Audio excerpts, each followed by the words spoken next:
I feel thoughts of love, companionship, empathy, and it's all combined with anticipation as if others are waiting for me. It has been widely reported that we see a bright white light during near-death experiences. Regression subjects report that the energy of the white light is so intense that it severs the silver cord that connects the body to the soul. At that point, returning is no longer an option. The soul then enters the so-called mid-plane of existence, like a foyer for the spirit world.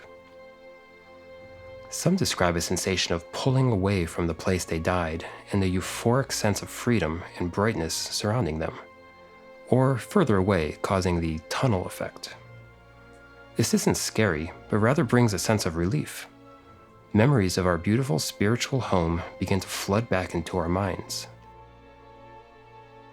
When the soul has shed the body, it's usually a period of excitement and exhilaration.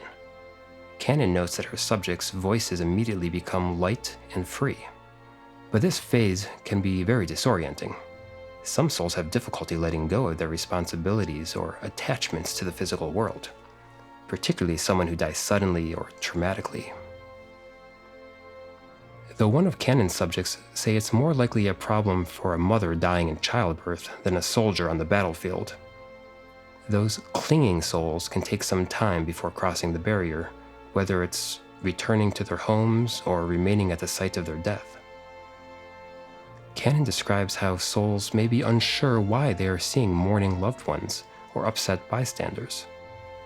But she says that we usually understand pretty quickly due to our heightened perceptions in the spirit world once the veil of amnesia fully lifts. Newton also refers to hovering soul syndrome for those who need closure, such as a younger person who feels death as a jolt. Seth notes the dead often attend their own funerals as they're coming to terms with or fascinated by their physical death. Some even try to reanimate their own corpse, which doesn't work. The typical 3 to 5 day funeral arrangement period feels appropriate for souls to remain, to respect the memory of their physical life and to be on hand to comfort loved ones. In fact, there are 2 vivid stories from my own family of loved ones appearing as they looked in their youth or young adulthood to someone who hadn't yet learned of their passing. Another category of soul who linger for longer periods of time are what we might call ghosts. A lingering soul who's experiencing strong emotions can even use them to focus their consciousness and manipulate physical objects. This may be done for positive or negative intentions. But after a period of frustration, they realize being unable to interact with people makes finishing their work impossible, so they get bored of trying and move on through the barrier. If not, Seth says there's a honorary guard of souls ready to step in and assist in this transition, including both out-of-body souls who are currently incarnating, perhaps while they sleep, as well as specialist souls from the spirit world who are very familiar with a difficult transition. To ease the transition, expectations and beliefs are allowed to shape the initial experience. To those with a strongly Christian expectation, Seth says the spirit guide may take on the guise of those beloved figures of Christian saints and heroes. This limits disorientation during the transition, even if the true situation is soon revealed more accurately. Newton describes some lighthearted scenes where guides and soul group members put on masks to simulate their returning friends' expectations, then soon take them off and reveal their familiar, comforting faces. Our guides become part of our hallucinations to help us during this transition. Newton talks about how each body imprints on a soul, which takes a while to dissipate. So a soul is bathed in an energy shower to restore it. He asks the subject if the ravages of the physical body and the human mind leave an emotional mark on the soul after death. God, yes. My very expression, who I am as a being, was affected by the brain and body I occupied. He also draws a parallel between such transition periods and the concept of purgatory, which is a transitory state of temporary banishment for sins of a minor nature, and the Tibetan Buddhist concept of the bardo, a spiritual separation between lives to absolve evil acts.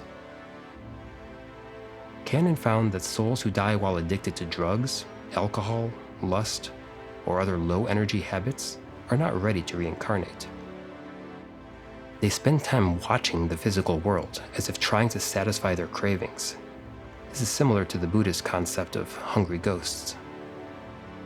But when ready to move on, they get the same assistance and healing that other souls do and resume their reincarnation cycle. Newton also found that the root cause of many seemingly evil acts is when soul influence, known as the conscience, is too weak to override human impulse. This could simply be the result of underestimating the portion of a soul's energy required for a particular incarnation, or overestimating their current skill level. These souls will likely get an earful from their guide and the elders, but will not face damnation as they go through the recuperation process.